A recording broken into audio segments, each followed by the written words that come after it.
In today's video, I'm going to teach you Airtable Import CSV.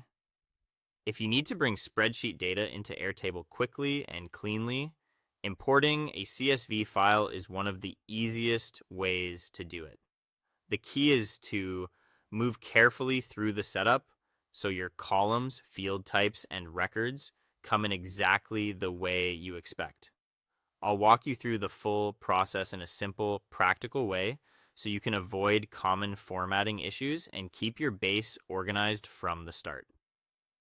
Begin by opening the Airtable base where you want to import your data. This is important because you want to be sure you're adding the CSV into the correct workspace and base before making any changes. If you work with multiple bases, take an extra second to confirm you're in the right one, especially if the data is tied to a specific project or team workflow. Once you're inside the base, add a table.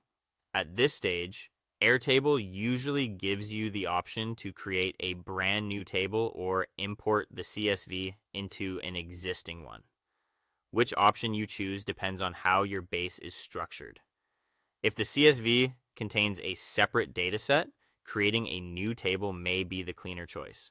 If the information belongs alongside data you already have, importing into an existing table can save time and keep everything centralized. Next, choose the CSV import option. This tells Airtable the type of file you're working with and starts the import process using the correct format.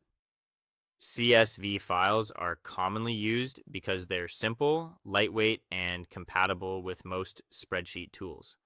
After that, upload the file by selecting the CSV from your computer.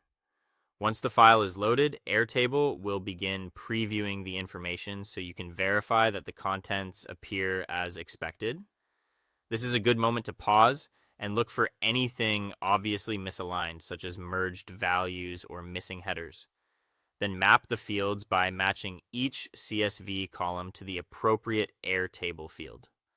This step matters because it controls where your data will go and how it will be labeled inside the table.